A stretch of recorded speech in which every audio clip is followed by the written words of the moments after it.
Hello दोस्तों, साल था 1984 का, दिसंबर का महीना और तारीख थी 2 और घड़ी में बज रहे थे 12। उस समय जो हुआ वो भोपाल की हिस्ट्री का सबसे काला दिन माना जाता है और भोपाल की जनता इस घटना को हमेशा याद रखेगी। भोपाल के लोगों के दिल में हमेशा ये बात रहेगी कि कैसे एक फैक्ट्री से निकली एक जहरीली गैस ने भोपाल की जनता को तबाह कर दिया।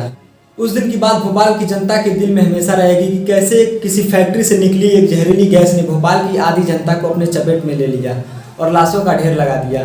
किसी भी डॉक्टर को ये समझ नहीं आ रहा था कि आखिर इस बीमारी का इलाज क्या है और कैसे इतने सारे लोग एक ही साथ इस बीमारी के चपेट में आ सकते हैं। दोस्तों, इस वीडियो में हम बात कर रहे हैं भोपाल गैस ट्रेजेडी की, जो 1984 में हुई थी। आइए आज की इस वीडियो में अच्छे से समझने की कोशिश करते हैं। दोस्तों, अगर आप चैनल पर नए हैं तो कृपया इस चैनल को सब्सक्राइब कर दीजिए और वीडियो को अंत तक देखिए और अच्छी लगी तो वीडियो को लाइक भी कर दीजिए।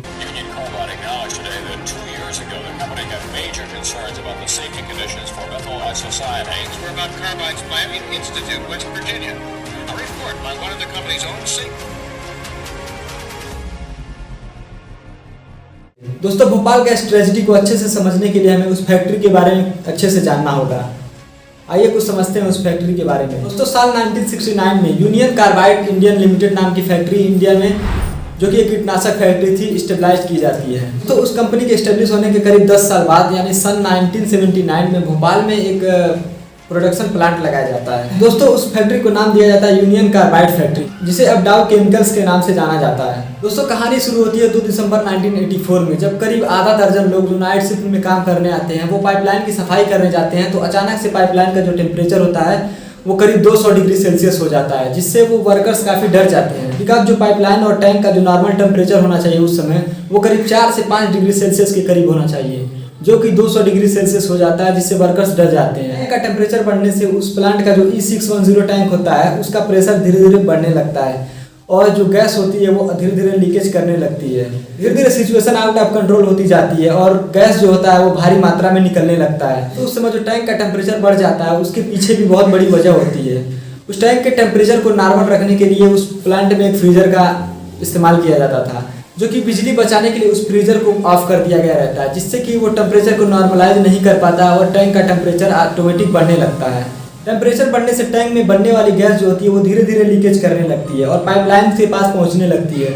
और वर्कर्स जो होते हैं इतने लापरवाह होते हैं कि उन्होंने पाइपलाइन के जो वॉल्व होते हैं उनको भी सही से बंद नहीं किया रहता है, जिससे कि प्रेशर से वो जो वॉल्व होता है वो खुल जाता है और धीरे धीरे जो गैस होती है, जो जहरीली गैस होती है, वो पूरे एटमॉस्फेयर में लीकेज करने लगती है और पूरे एटमॉस्फेयर में धीरे धीरे फैलने लगती है। यूजुअली प्लांट को नॉर्मल रखने के लिए उस मिथाइल आइसोसाइनाइड गैस को, MIC गैस को पानी के साथ मिलाया जाता था, जबकि उस रात का जो मिश्रण था वो भी अच्छे ढंग से नहीं हुआ था और MIC गैस को पानी के साथ अच्छे से मिक्स भी नहीं किया गया था, जिससे कि वो गैस जो होती है धीरे धीरे हवा के साथ मिलकर आसपास की रेसिडेंसी में धीरे धीरे फैलने लगती है। उसके बाद कुछ ऐसा होता है जो कि भोपाल के इतिहास का एक काला दिन बन जाता है, जो कि भोपाल की हिस्ट्री में सबसे बड़ी डिजास्टर मानी जाती है आज के समय तक भी।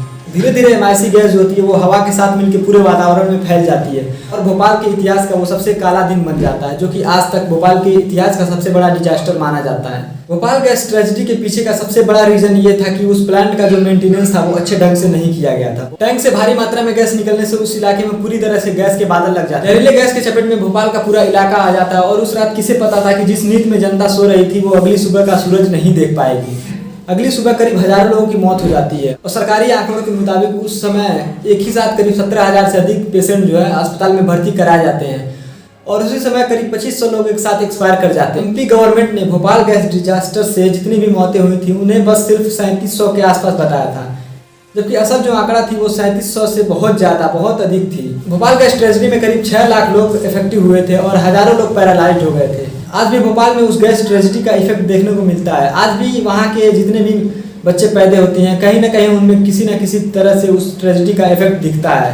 भोपाल गैस ट्रेजेडी में भोपाल की सरकार ने इतना माना था कि उनमें करीब 3700 से अधिक लोगों की जानें बच गई थी और उसका अगर असल आंकड़ा देखा जाए, असल आंकड़े को मिलाया जाए तो करीब 25,000 से अधिक लोगों की जानें उस ट्रेजेडी में गई थी और करीब लाखों लोग उस समय इफेक्टिव हुए थे उस गैस से।